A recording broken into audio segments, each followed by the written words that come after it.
Hello everyone, welcome to देश coaching. कल हम लोगों ने नंबर सिस्टम का पार्ट 1 डिस्कस किया था, है ना। और इस पार्ट 1 के अंदर हम लोगों ने ये समझा था कि किस तरीके से जो नंबर है ना उसका क्लासिफिकेशन किया गया है। उस क्लासिफिकेशन में हमने सबसे पहले पढ़ा था नेचुरल नंबर, है ना। नेचुरल नंबर क्या होते हैं, सबसे स्मॉलेस्ट नेचुरल नंबर क्या होता है, ग्रेटेस्ट नेचुरल नंबर हम निकाल सकते हैं नहीं निकाल सकते हैं, है ना। ये सारी चीज़ें हमने जानी थी। वहीं दूसरे नंबर पर हमने क्या पढ़ा था, होल नंबर। ये होल नंबर्स क्या होते हैं, ठीक। सबसे स्मॉलेस्ट होल नंबर क्या होता है, क्या हम जो लार्जेस्ट होल नंबर है उसको डिटरमाइन कर सकते हैं नहीं कर सकते हैं, ये सारी चीज़ें हमने कल फर्स्ट पार्ट में जानी थी। थर्ड नंबर पर हमने पढ़ा था कि रैशनल नंबर क्या होते हैं, रैशनल नंबर, है ना। और फोर्थ नंबर पे हमने पढ़ा था इर्रेशनल नंबर के बारे में। What is irrational number. ये हमारे कल के फर्स्ट पार्ट का डिस्कशन था, जो भी हमने कल डिस्कस किया था। आज की जो आपकी क्लास रहेगी वो जो रैशनल नंबर है ना, इसको थोड़ा सा और डिटेल में लेके चलेंगे और समझेंगे किस तरीके से आप किसी भी नंबर्स को देख के ये आइडेंटिफाई कर पाओगे इजीली कि वो नंबर जो दिया गया है वो रैशनल है या फिर इर्रेशनल है। तो आज की जो पूरी क्लास रहेगी हमारी वो रैशनल नंबर्स को थोड़ा सा और डिटेल में लेके चलेंगे, कैसे आप आइडेंटिफाई करोगे वो रैशनल है या इर्रेशनल है, प्लस बाकी जो नंबर्स बच के प्राइम नंबर क्या होता है, कॉम्पोजिट नंबर क्या होता है, ये सारी चीज़ें जो इवन है ऑड है, ये जितने भी नंबर्स का क्लासिफिकेशन रहेगा वो सब डिस्कस करेंगे। तो चलिए सेशन को स्टार्ट करते हैं। सबसे पहले जो आपको कल मैंने आपको समझाया था कि रैशनल नंबर जो होते हैं, है ना, जो रैशनल नंबर होते हैं उनका थोड़ा सा रिकैप कर लेते हैं हम। तो मैंने समझाया था आपको कि कोई भी नंबर अगर हम P/Q के फॉर्म में रिप्रेजेंट कर रहे हैं, है ना, तो वो नंबर क्या कहलाएगा, रैशनल नंबर कहलाएगा। बस इसमें याद रखने के लिए एक बात बताई थी मैंने, आपको याद होगा, Q कभी भी ज़ीरो नहीं हो सकता, Q is not equal to zero. क्योंकि अगर ये टर्म ज़ीरो हो गया ना तो फिर ये अनडिफाइन हो जाएगा और आपको उसको P/Q के फॉर्म में हम रिप्रेजेंट नहीं कर पाएंगे। इस वजह से फिर वो रैशनल नंबर नहीं होगा, ठीक। इस वजह से कभी भी Q हुआ है, Q कभी भी ज़ीरो के इक्वल नहीं होना चाहिए। बट हाँ, ये हो सकता है कि आपका P इक्वल टू किसकी हो जाए, ज़ीरो के। और वहीं कल के डिस्कशन में हमने एक बात और देखी थी, क्या कि जितने भी नेचुरल नंबर होते हैं, जितने भी नेचुरल नंबर होते हैं वो सब के सब क्या होते हैं, रैशनल नंबर होते हैं। वो सब के सब रैशनल नंबर होते हैं, ये चीज़ कल हमने देखी थी। अब नेचुरल नंबर कौन से होते हैं, जैसे आपका 1 है, 2 है, 3 है, 4 है, 5 है, अप टू इन्फिनिटी, ये हमने देखा था। अब ये सारे के सारे नंबर जो हैं रैशनल नंबर है। क्यों? क्योंकि अगर कहीं पे 1 लिखा हुआ है इसका मतलब है कि वो 1 से बाय डिफ़ॉल्ट डिविजिबल होता ही है, उसके नीचे 1 होगा ही। 2/1 होगा, 3/1, 4/1, 5/1। मैं इनको P/Q की फॉर्म में लिख पा रहा हूँ, बिल्कुल लिख पा रहा हूँ। अगर मैं लिख पा रहा हूँ तो क्या ये सारे के सारे नंबर रैशनल नंबर नहीं है? बिल्कुल है। इसी वजह से जितने भी नेचुरल नंबर होते हैं वो सारे के सारे नंबर्स क्या होते हैं, रैशनल नंबर होते हैं। ये चीज़ हमने कल की क्लास में जानी थी। अब आज की क्लास में चलते हैं कि किस तरीके से आप पहचानोगे कोई भी नंबर जो दिया गया है वो रैशनल है या फिर नहीं है। फॉर एग्ज़ाम्पल मैंने आपके सामने लिखा √10, मैंने एक नंबर लिखा √9, वही एक नंबर और लिख दिया मैंने √16। मेरा क्वेश्चन बस इतना सा है कि ये जो नंबर्स दिए गए हैं क्या ये रैशनल हैं सारे के सारे या इर्रेशनल हैं सारे के सारे, या फिर कुछ रैशनल हैं कुछ इर्रेशनल हैं। तो कैसे आइडेंटिफाई करेंगे? तो देखिए, अगर मैं √10 को सिंप्लीफाई करना चाहूँ तो मैं √10 को क्या ले सकता हूँ, 2 × 5, ठीक। मैंने इसको फैक्टर्स में तोड़ लिया 2 × 5 के। क्या मैं इसको फर्दर किसी में तोड़ सकता हूँ? नहीं। क्या कोई ऐसा नंबर है जो कम्प्लीटली रूट से बाहर आ सकता है 5 या 10 में से, 5 या 2 में से? नहीं आ सकता। तो मैं इसको सिंप्लीफाई इससे ज़्यादा नहीं कर सकता। वहीं अगर मैं दूसरी ओर देखूँ जो √9 है ना, इसको अगर मैं सिंप्लीफाई करता हूँ तो 3 × 3, और आपको पता है जो 3 × 3 है वो रूट से 3 बन के बाहर आ जाएगा। वहीं दूसरी ओर अगर मैं √16 को सिंप्लीफाई करता हूँ तो ये हो जाएगा 4 × 4, जो कि 4 बन के अंडर से कम्प्लीटली एक इंटीजर के रूप में बाहर आ जाएंगे दोनों। बट आप देखते हो कि ये जो √10 है, ये जो √10 है ना, इसको आप सिंप्लीफाई करना चाहते हो तो ये आपको √2 और √5 ये कम्प्लीटली इंटीजर की फॉर्म में रूट से बाहर नहीं आ पाएंगे। यही रीज़न है कि ये इर्रेशनल नंबर है ना। तो ये कैसा नंबर हुआ? इर्रेशनल नंबर है, क्योंकि अगर ये कम्प्लीटली इंटीजर की फॉर्म में बाहर आ रहे हैं तो आपको पता है 3 3 नहीं है, ये 3/1 है। उसी तरीके से 4 4 नहीं है, ये 4/1 है। तो ये तो तुम्हारे रैशनल नंबर हुए दोनों, बट ये कैसा नंबर हुआ? इर्रेशनल। इर्रेशनल क्यों हुआ? क्योंकि आप इसको P/Q के फॉर्म में रिप्रेजेंट नहीं कर पा रहे हो। इस वजह से ये जो √10 है ये एकमात्र आपका इर्रेशनल नंबर है यहाँ पर। बाकी दोनों के दोनों कैसे हैं? रैशनल। ठीक, चलिए आगे और देखते हैं। जैसे मैंने आपसे बोला कि √3 + √4,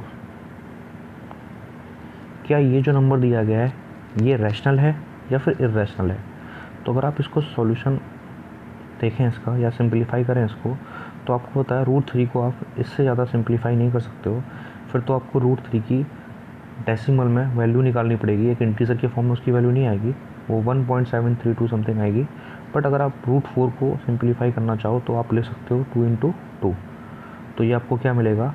√3 + 2, यानी कि ये तो सिंप्लीफाई हो गया, ये सिंप्लीफाई होके क्या बन गया? 2। बट √3 क्या कम्प्लीटली इंटीजर की फॉर्म में बाहर आ पाएगा? नहीं आ पाएगा। तो ये आपका कैसा हुआ? ये आपका हुआ इर्रेशनल। ये कैसा हुआ? इर्रेशनल। वहीं जो 2 है ये कैसा हुआ? रैशनल। ठीक, बट इनके बीच में प्लस का साइन है, तो दोनों का जो ओवरऑल कॉम्बिनेशन आप रहेगा तो इर्रेशनल प्लस रैशनल टाइप का रहा। तो ये तो रैशनल बन गया, बट ये हमेशा इर्रेशनल रहेगा, ये हमेशा इर्रेशनल रहेगा। और जब किसी इर्रेशनल में आप रैशनल को जोड़ोगे तो फाइनली जो आपको नंबर मिलने वाला है वो कैसा मिलेगा? इर्रेशनल। क्लियर? तो ये जो नंबर मैंने दिया अभी आपको, ये कैसा नंबर है? ये एक इर्रेशनल नंबर है। ठीक है, चलिए एक नंबर और देता हूँ मैं आपको, उससे समझते हैं। जैसे मैंने आपके सामने लिखा √2 + 1/√2, इसका होल स्क्वायर।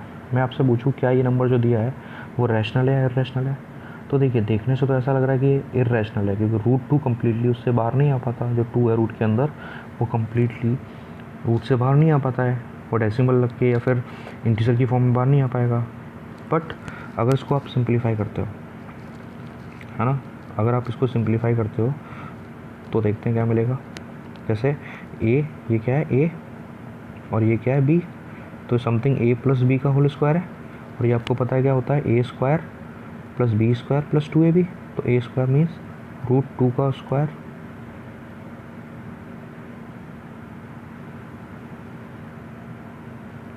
√2 का स्क्वायर प्लस 1/√2 का स्क्वायर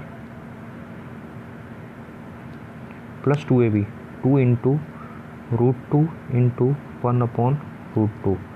ये होगा, क्योंकि ये a है और ये b है, तो √2 × 1/√2 हो जाएगा। √2 से √2 कट गया, तो फाइनली आपके पास क्या बचता है?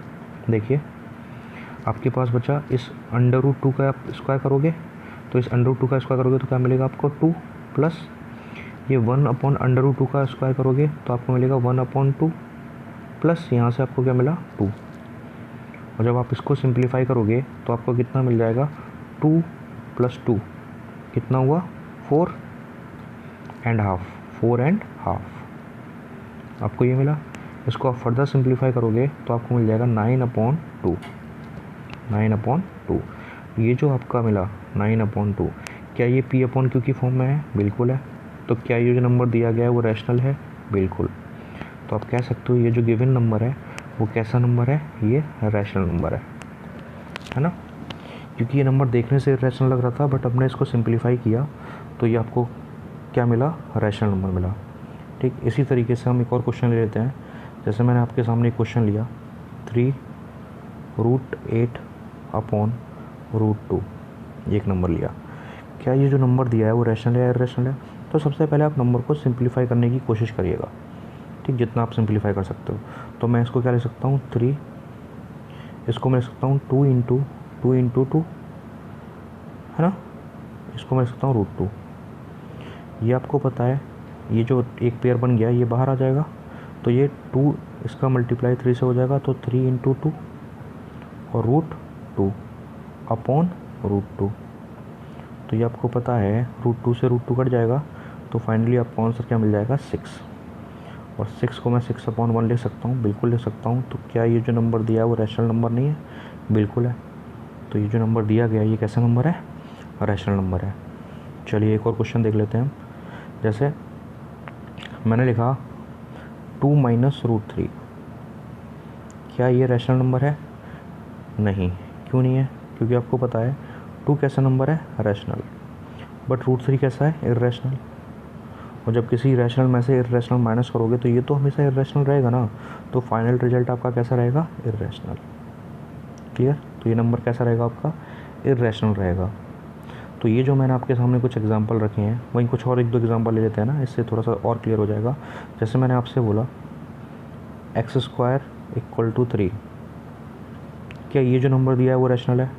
तो देख लेते हैं, इसको सिंप्लीफाई करते हैं हम। अगर मैं यहाँ से x निकालना चाहूँ तो आएगा √3। और आपको पता है ये जो √3 है ये कैसा नंबर है? ये इर्रेशनल नंबर है। तो हाँ, ये नंबर कैसा हुआ? इर्रेशनल हुआ। क्लियर? वहीं अगर मैं आपसे बोलता हूँ, जैसे मैंने आपसे बोला y² = 16, ये कैसा नंबर है? तो यहाँ से अगर मैं इसको सिंप्लीफाई करूँ तो यहाँ से क्या आ जाएगा? y = 4, क्योंकि ये 4 का स्क्वायर है, स्क्वायर से स्क्वायर कट जाएगा, ये 4 का स्क्वायर है ना, और ये y² है तो स्क्वायर से स्क्वायर कट गया, तो y = कितना आया? 4। और 4 को आप लिख सकते हो 4/1। तो ये P/Q के फॉर्म में रिप्रेजेंट किया जा सकता है। इस वजह से ये जो नंबर दिया है ये कैसा नंबर है? ये रैशनल नंबर है। तो आप आराम से आइडेंटिफाई कर पा रहे हो कि कोई भी नंबर रैशनल है या फिर इर्रेशनल है। चलिए एक और एग्जांपल ले लेते हैं। जैसे मैंने बोला y² = 7, y² = 7। तो यहाँ से आप देख सकते हैं कि अगर y निकालते हो तो वो क्या आएगा? √7। और √7 कैसा नंबर है? इसको आप कम्प्लीटली रूट से बाहर नहीं निकाल पाएंगे, इंटीजर की फॉर्म में। इस वजह से ये कैसा नंबर हुआ? ये इर्रेशनल नंबर हुआ। बात समझ में आई? तो आप आसानी से आइडेंटिफाई कर सकते हो कोई भी जो नंबर दिया है वो रैशनल है या फिर इर्रेशनल है। चलिए यहाँ तक हम इसको ख़त्म करते हैं। इसके बाद अगला क्लासिफिकेशन देखते हैं। जो अगला क्लासिफिकेशन है नंबर के अंदर, वो आपका आता है इवन नंबर और ऑड नंबर। तो देखते हैं हम ऑड नंबर्स क्या होते हैं। ऑड नंबर, तो कोई भी नंबर जो है ऑड नंबर कब माना जाएगा या कब आप उसको ऑड नंबर कहेंगे वो देखिए आप। तो अगर कोई भी नंबर है, ठीक, अगर वो 2 से आपने उसमें डिवाइड दिया और वो डिविजिबल नहीं है ना, वो डिविजिबल नहीं है, तो वो आपका क्या कहलाएगा? Odd number. शायद आपको समझ में ना आया हो। जैसे मैंने आपसे बोला 5, क्या 5 2 से कम्प्लीटली डिविजिबल है? नहीं है। आंसर आएगा नो। तो अगर 5 2 से कम्प्लीटली डिविजिबल नहीं है तो मैं कह सकता हूँ 5 एक कैसा नंबर है? ऑड नंबर है ना। अच्छा, कम्प्लीटली डिविजिबल से क्या मतलब है आपको? कोई भी नंबर अगर किसी भी नंबर से कम्प्लीटली डिविजिबल है, जैसे मैंने बोला कोई नंबर 2 से कम्प्लीटली डिविजिबल है, इसका मतलब ये होता है कि उसका रिमाइंडर क्या होगा? 0। उसका रिमाइंडर क्या होना चाहिए? 0। बट आप देख रहे थे लास्ट वाले क्वेश्चन में, अगर 5 से मैं 2 को डिवाइड करता हूँ तो यहाँ पर रिमाइंडर कितना आता है? 1। ठीक, यहाँ पर रिमाइंडर 0 नहीं है। इस वजह से मैंने बोला कि ये कम्प्लीटली डिविजिबल नहीं है। बट अगर कोई नंबर कम्प्लीटली डिविजिबल होगा तो फिर वो ऑड नहीं हो सकता। जैसे फॉर एग्ज़ाम्पल एक बात बताइए, मैंने कुछ क्वेश्चन लिखे, मैंने लिखा 5, 8, 11, 19, 16, ये कुछ नंबर्स मैंने लिखे। तो मैंने देखा कि क्या ये 2 से कम्प्लीटली डिविजिबल है? नहीं, तो ये ऑड नंबर हुआ। क्या ये 2 से डिविजिबल है? बिल्कुल है। डिविजिबल का मतलब 2 4 जा 8, रिमाइंडर कोई बचा नहीं, रिमाइंडर हुआ 0, तो ये फिर ऑड नंबर नहीं हो सकता। वहीं अगर मैं बात करूँ इसको, क्या ये 2 से डिविजिबल है? तो नहीं है। ये 2 से डिविजिबल है? नहीं है। ये 2 से डिविजिबल है? बिल्कुल है। तो जो नंबर 2 से डिविजिबल है, जो भी नंबर 2 से डिविजिबल है वो तो आपका हुआ ऑड। ठीक, ये भी कैसा हुआ? ऑड।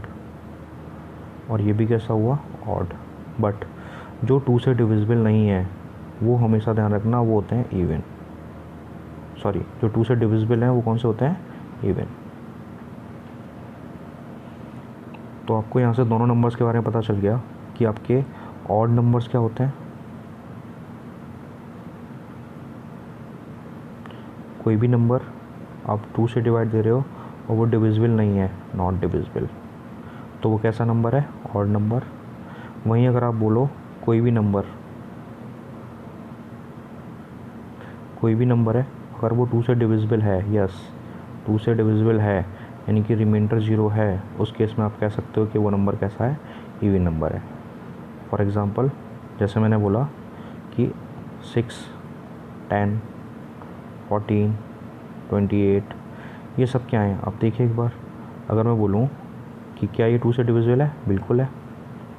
3 टाइम्स 2 से डिविजिबल है? बिल्कुल है। 5 टाइम्स 2 से डिविजिबल है? बिल्कुल है। 2 से डिविजिबल है? ये भी है। अगर ये सारे के सारे 2 से डिविजिबल है मीन्स रिमाइंडर क्या है यहाँ पर? सबका 0 है। तो ये सारे के सारे नंबर कैसे हुए? इवन। तो ये डिफरेंस होता है इवन और ऑड में। तो कोई भी नंबर इवन जो होता है वो 2 से डिविजिबल होता है और जो ऑड होगा वो 2 से डिविजिबल नहीं होगा। कभी कभी बच्चों में कन्फ्यूज़न आ जाता है, जैसे मैंने बोला 0, मैंने क्या बोला? 0। क्या 0 इवन है? बिल्कुल है, क्योंकि अगर मैं 2 से इसको डिवाइड देता हूँ तो यस ये डिविजिबल है, 0 बार जाएगा ना, है ना। 2 का टेबल अगर मैं 0 टाइम्स पढ़ूंगा तो क्या आएगा? 0 आएगा। तो रिमाइंडर क्या बच रहा है? 0 बच रहा है। उस केस में 2 क्या हुआ फिर? सॉरी, ये 0 क्या हुआ? 0 हुआ आपका इवन। तो ये चीज़ ध्यान रखना, 0 हमेशा क्या होता है? इवन नंबर होता है, ना कि ऑड नंबर। तो 0 किस में आता है? इवन नंबर में आता है।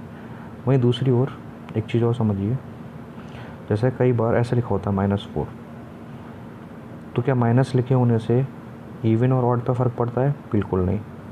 हमें देखना है क्या ये जो भी नंबर दिया है ये 2 से डिविजिबल है? बिल्कुल है। अगर ये 2 से डिविजिबल है तो ये नंबर कैसा है? इवन। कोई फ़र्क नहीं पड़ता कि यहाँ पे साइन कैसा है। क्लियर हुआ ये? तो कभी भी आप साइन को लेके कंफ्यूज नहीं होंगे। जैसे मैंने कुछ एग्जांपल में देता हूँ, जैसे मैंने कुछ एग्जांपल लिखे -4, -17 +8, तो कोई फ़र्क नहीं पड़ता। ये बस ये देखना है आपको, क्या ये 2 से डिविजिबल है? बिल्कुल है। -2 आया। क्या ये 2 से डिविजिबल है? नहीं है। ये 2 से डिविजिबल है? बिल्कुल है। कितना आया? 4 आया। तो ये जो आपका डिविजिबिलिटी आई, यहाँ पर रिमाइंडर 0 है, तो ये दोनों नंबर आपके क्या हुए? इवन हुए। और यहीं पे ये नंबर आपका क्या हुआ? ऑड हुआ। ये नंबर क्या हुआ आपका? ऑड। ये चीज़ क्लियर हुई आपकी? चलिए नेक्स्ट इसका क्लासिफिकेशन देखते हैं। अगला जो इसका नंबर का क्लासिफिकेशन आता है वो आता है प्राइम नंबर। प्राइम नंबर, ठीक। तो कोई भी नंबर जो है वो प्राइम नंबर कहलाता है कब? ध्यान रखिएगा, जब उसके एग्जैक्टली 2 फैक्टर हों, ठीक। अब ये मैंने क्या बोला, इसको थोड़ा सा ध्यान से समझिए। एग्जैक्टली 2 फैक्टर यानी कि ना तो 2 से कम चलेंगे, 2 से कम नहीं होने चाहिए, और ना 2 से ज़्यादा होने चाहिए। सिर्फ और सिर्फ कितने होने चाहिए? 2 फैक्टर। वो नंबर हमारा क्या कहलाएगा? Prime number. जैसे एग्जांपल लेते हैं हम, जैसे मैंने आपसे बोला 2, तो 2 ये जो है इसके फैक्टर क्या हो सकते हैं? एक तो 2 होता है और एक क्या होता है? 1। ये जो नंबर है ये सिर्फ 2 से डिविजिबल है, 2 से डिविजिबल है या फिर 1 से डिविजिबल है। इसके अलावा ये किसी से भी डिविजिबल नहीं है। तो इसके एग्जैक्टली कितने फैक्टर हुए? 2 फैक्टर हुए, 2 फैक्टर, ठीक। इस वजह से ये कैसा नंबर है? प्राइम नंबर है। इसी वजह से ये कैसा नंबर है? प्राइम नंबर है। जैसे फॉर एग्ज़ाम्पल मैंने लिखा 4। क्या 4 एक प्राइम नंबर है? चलिए देख लेते हैं। मैंने देखा ये तो 1 से भी डिवाइड हो जाता है, ये तो 2 से भी डिवाइड हो जाता है, ये तो 4 से भी डिवाइड हो जाता है। तो इसके 2 फैक्टर्स नहीं हैं, इसके मोर देन 2 फैक्टर हैं, है ना। More than 2 factor. अगर इसके मोर देन 2 फैक्टर हैं तो मैं कह सकता हूँ कि ये प्राइम नंबर नहीं है। क्या ये प्राइम नंबर है? नहीं। अगला एग्जांपल लेते हैं। जैसे मैंने बोला 3, तो 3 के कितने फैक्टर हैं? 1 है और 3 है, यानी ये नंबर जो है केवल 1 से डिविजिबल है या फिर 3 से डिविजिबल है। तो इसके 2 फैक्टर हैं, तो हम कह सकते हैं ये कैसा नंबर है? प्राइम नंबर है। अगर आपको अभी भी समझ में नहीं आया तो आप ऐसा समझिए, जैसे मैंने लिखा 7 और एक लिखा मैंने यहाँ पे 9, तो आपको पता है कि 7 सिर्फ 7 से कटता है या फिर 1 से कटेगा? वही 9 जो है वो तो 9 से भी डिविजिबल है, 1 से भी डिविजिबल है, 3 से भी डिविजिबल है, तो ये तो मोर देन 2 नंबर से डिविजिबल है। बट यहाँ पर सिर्फ 2 ही नंबर ऐसे हैं जो डिविजिबल है, तो मैं कह सकता हूँ ये तो प्राइम नंबर है बट ये प्राइम नंबर नहीं है। तो अगर कोई भी नंबर जो आपको दिया गया है और आपसे बोला गया है कि ये प्राइम है या नहीं, तो आप उसके फैक्टर चेक करिए, वो नंबर सिर्फ अपने आप से कटना चाहिए और 1 से कटना चाहिए। अगर ऐसा है तो वो फिर कैसा नंबर है, प्राइम है, तो वो प्राइम है, अदरवाइज़ प्राइम नहीं है। बात समझ में आई? जैसे मैंने आपको कुछ नंबर दे रहा हूँ मैं, 11, 7, 14, 6, 13 और 18, ये मैंने कुछ नंबर लिए। तो आपको पता है ये जो 11 है ये सिर्फ 11 से कटेगा या फिर 1 से कटेगा। 7 भी या तो 7 से कटेगा या 1 से कटेगा। बट 14 की अगर हम बात करते हैं 14 की, तो ये तो 14 से भी कटेगा, 7 से भी कटेगा, 1 से भी कटेगा, 2 से भी कटेगा। तो ये इसके मोर देन 2 फैक्टर हैं, इस वजह से ये कैसा हुआ, ये प्राइम नहीं है। वहीं 6 को अगर हम देखें, 6 को, तो 6 से भी कटेगा, 1 से भी कटेगा, 2 से भी कटेगा और इवन 3 से भी कटेगा। ये 3 से भी डिविजिबल है, तो इसके भी मोर देन 2 फैक्टर हैं, तो ये भी प्राइम नंबर नहीं हुआ। वहीं अगर हम बात करें 13 की, तो 13 प्राइम नंबर क्यों, क्योंकि ये सिर्फ 1 से कटेगा और 13 से कटेगा। वहीं 18 की बात करते हैं तो 18 भी 2 से कटेगा, 9 से कटेगा, 18 से कटेगा, 1 से कटेगा, तो इसके भी मोर देन 2 फैक्टर हैं। इस वजह से ये जो आपके नंबर है ना, अगर मैं आपसे बात करूँ 11, 7, 13, ये आपके कैसे नंबर हैं, प्राइम। ये सभी आपके प्राइम नंबर हैं। वहीं ये प्राइम नंबर नहीं है। क्लियर?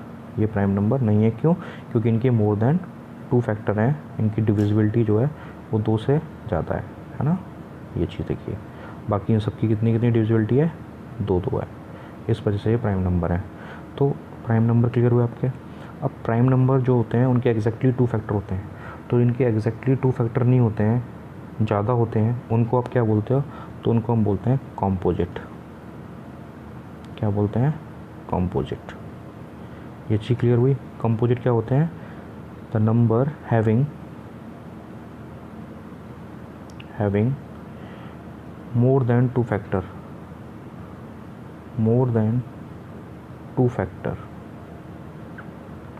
फॉर एग्ज़ाम्पल मैंने बोला 10, तो 10 आपको पता है 2 से भी डिविजिबल है, 1 से भी डिविजिबल है, 5 से भी डिविजिबल है, 10 से भी डिविजिबल है। तो इसके 10 के कितने फैक्टर हुए, मोर देन 2 फैक्टर है ना, तो फिर 10 आपका कैसा नंबर हुआ, कॉम्पोजिट। 10 आपका कैसा नंबर हुआ, कॉम्पोजिट। ठीक, तो ये आप आसानी से आइडेंटिफाई कर सकते हो। और भी बहुत सारे एग्जांपल हो सकते हैं। 15 है, जैसे 15 5 से भी डिविजिबल है, 15 से भी डिविजिबल है, 3 से भी डिविजिबल है, 1 से भी डिविजिबल है, तो 15 भी एक कॉम्पोजिट नंबर है। यानी जो प्राइम नहीं है फिर वो क्या होगा, कॉम्पोजिट होगा। यानी जितने भी आपके नेचुरल नंबर होते हैं 1 2 3 4 से लेके इन्फिनिटी तक, है ना, इनको आप प्राइम में और कॉम्पोजिट में डिवाइड कर सकते हो, इवन और ऑड में डिवाइड कर सकते हो। क्लियर है? तो ये आप खुद से एक टेबल बना सकते हो जिसमें कि आप even number, odd number, prime number, composite number, ये सब आइडेंटिफाई करके लिख सकते हो। तो चलिए ठीक है, आज हम यहीं तक रखते हैं। कल का जो आपका सेशन रहेगा उसमें थोड़ा सा हम को प्राइम नंबर्स के बारे में जानेंगे। उसके बाद जो भी इन पे आए हुए क्वेश्चंस हैं रैशनल नंबर्स पे, या फिर जो भी हमने पढ़ा अभी तक, इस पर जो क्वेश्चंस बनते हैं उन सभी को डिस्कस करेंगे। तो चलिए कल मिलते हैं। Thank you.